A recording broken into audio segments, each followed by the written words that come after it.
नमस्कार दोस्तों, स्वागत है आपका आज की इस अद्भुत, रहस्यमय और प्रेरणादायक कथा में। कथा राजा विक्रमादित्य की, एक ऐसे सम्राट की जिसकी वीरता, बुद्धिमत्ता और धर्म पालन के किस्से सदियों से सुनाए जाते हैं। तो बिना समय गवाए शुरू करते हैं आज की कहानी। एक दिन राजा विक्रमादित्य अपने सैनिकों सहित शिकार के लिए जंगल में निकले। दूर तक पीछा करते करते वे एक ऊंचे पहाड़ की चोटी पर पहुंच गए। वहां उन्होंने एक साधु को गहरी तपस्या में लीन देखा। उनकी तपस्या भंग न हो, यह सोचकर राजा विनम्रता से खड़े रहे, प्रणाम किया और वापस लौटने लगे। तभी साधु ने आंखें खोलकर आवाज दी, ठहरो विक्रमादित्य। राजा रुक गए। साधु बोले, तुम्हारी शिष्टता से मैं प्रसन्न हूं। लो, यह चमत्कारी फल ग्रहण करो। इसे खाने वाला तेजस्वी और गुणवान पुत्र पाएगा। राजा ने श्रद्धापूर्वक वह फल स्वीकार किया और साधु को प्रणाम कर मार्ग पर आगे बढ़ गए। वापसी के रास्ते में राजा ने देखा, एक स्त्री घबराई हुई दौड़ती जा रही थी।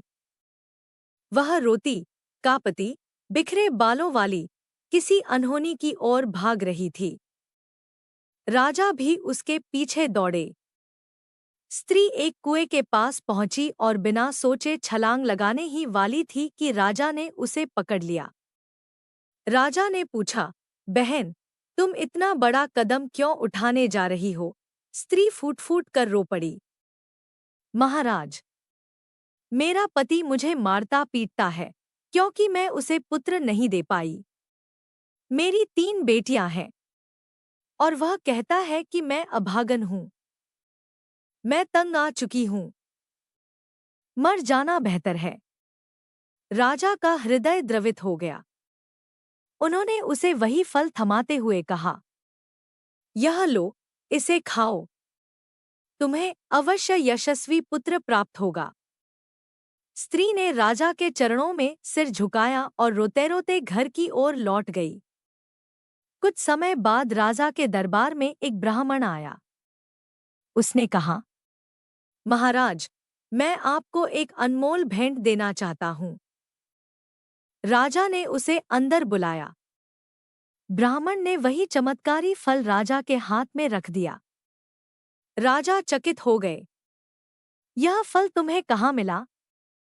ब्राह्मण बोला, महाराज, यह फल मुझे मेरी पत्नी ने दिया है, जिसे उसे एक स्त्री ने दिया था, जिसने यह कहते हुए दिया कि इससे पुत्र प्राप्त होगा। राजा समझ गए, वह वही स्त्री थी जिसे उन्होंने कुएं पर बचाया था। विक्रमादित्य के मन में अपार दुख भर गया, पर वे मौन रहे।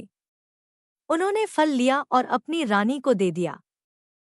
कुछ दिनों बाद राज्य की एक नर्तकी दरबार में आई। उसने भी राजा को वही फल भेंट कर कहा, महाराज, मैं पापिन हूं, पर वर्षों से आपके राज्य की अन्न खाती हूं। इसे स्वीकार करें। राजा चौंक उठे। यह फल तुम्हें कहाँ मिला? नर्तकी बोली, महाराज, यह फल मुझे आपके महामंत्री के पुत्र ने दिया है। उसे यह फल उसकी प्रेमिका ने दिया था। राजा का सिर घूम गया। उन्होंने तत्काल महामंत्री के पुत्र को बुलाया।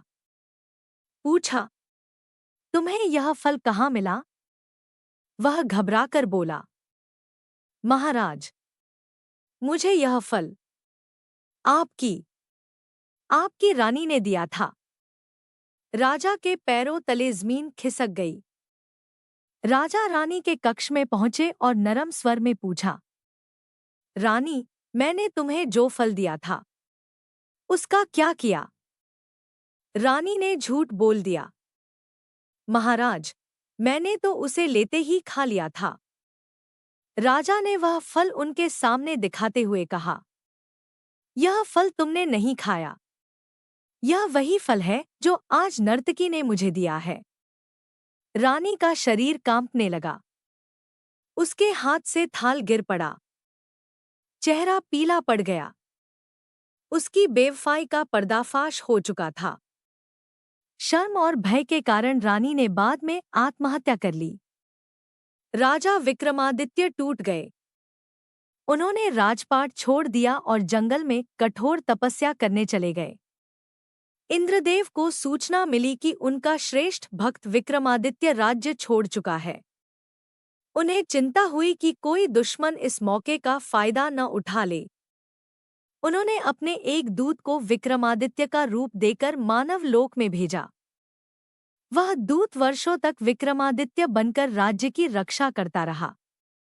एक दिन वर्षों बाद विक्रमादित्य ने सोचा, अपने राज्य को देख आऊं। वे राजधानी लौटे।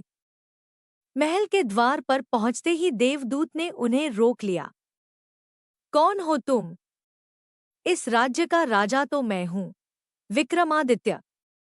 विक्रमादित्य ने कहा, अगर तुम राजा हो तो मुझे युद्ध में परास्त करके दिखाओ। युद्ध हुआ। विक्रमादित्य विजयी हुए। देवदूत बोला, अब मैं मान गया।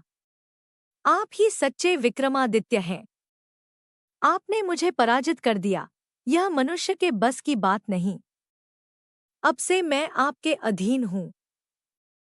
देवदूत जाते जाते चेतावनी देता गया, राजन, आपका एक दुश्मन राज्य में पहुंच चुका है। वह आपके पूर्व जन्म का शत्रु है। योग सिद्धियों से शक्तिशाली होकर वह आपका वध करना चाहता है। यह कहकर वह आकाश में लीन हो गया।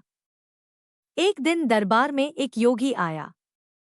उसने राजा को एक फल दिया। जैसे ही विक्रमादित्य ने फल हाथ में लिया, वह दो टुकड़ों में फट गया और उसके अंदर से एक चमकदार लाल निकला। राजा ने पूछा, योगी राज, यह क्या है? योगी बोला, राजन, यह हमारी परंपरा है। राजा के द्वार पर खाली हाथ नहीं जाते। राजा ने पूछा, मैं इसके बदले तुम्हें क्या दूं? योगी ने कहा, यदि कुछ देना चाहते हैं तो मेरे आश्रम पर अकेले मिलना। राजा ने वचन दे दिया। अगले दिन राजा योगी के आश्रम पहुंचे। योगी बोला, राजन, मैं एक गुप्त मंत्र सिद्ध कर रहा हूं। इसके लिए मुझे एक शव चाहिए जो बहुत दूर श्मशान में एक पेड़ पर उल्टा लटका है, जिसका नाम है बेताल। यदि आप उसे लेकर आएंगे तो मेरी सिद्धि पूर्ण होगी। राजा ने बिना सोचे स्वीकार किया। शमशान पहुंचे। पेड़ पर उल्टा लटका बेताल भयंकर था। राजा ने उसे नीचे उतारा और कंधे पर उठा लिया। लेकिन बार बार बेताल उनकी असावधानी का लाभ उठाकर हवा में उड़ जाता और वापस उसी पेड़ पर जा लटकता। यह क्रम 24 बार हुआ। हर बार मार्ग में बेताल राजा को कहानी सुनाता, प्रश्न पूछता और राजा उत्तर दे देते। और बेताल कहता, राजन, आपने बोला, अब मैं फिर उड़ जाऊंगा। 25वीं बार बेताल ने कहा, राजन, जिस योगी के पास तुम मुझे ले जा रहे हो, वह कपटी है। वह तुम्हारी हत्या कर देवी को बलि चढ़ाना चाहता है। सिद्धि उसी की होगी जो राजा का सिर चढ़ाएगा। तुम्हारी मृत्यु निश्चित है यदि सावधान न रहे। राजा को तुरंत इंद्रदेव की चेतावनी याद आई। उन्होंने बेताल को धन्यवाद किया। विक्रमादित्य बेताल को लेकर योगी के पास पहुंचे। योगी उत्साहित होकर बोला, राजन, अब देवी के सामने सिर झुकाइए। राजा बोले, योगीराज, मैं राजा हूं। मुझे सिर झुकाना नहीं आता। आप कृपया विधि बता दें। जैसे ही योगी आगे झुका, राजा ने एक ही वार में उसकी गर्दन अलग कर दी। देवी प्रसन्न हुई। उन्होंने राजा को 2 बेताल सेवक दिए। जब जब तुम पुकारोगे, ये तुम्हारी सेवा में उपस्थित होंगे। देवी का आशीर्वाद लेकर राजा महल लौट आए। पुतली बोली, राजा भोज, यह थी विक्रमादित्य की शौर्य गाथा। अब तुम स्वयं निर्णय करो, क्या तुम्हारे भीतर भी विक्रमादित्य जैसी बुद्धि, धर्म और साहस है? यह कहकर दूसरी पुतली भी अदृश्य हो गई। राजा भोज विचार में पड़ गए और अगले दिन भी सिंहासन पर बैठने का निर्णय टाल दिया। मिलते हैं अगले भाग 2 में। धन्यवाद।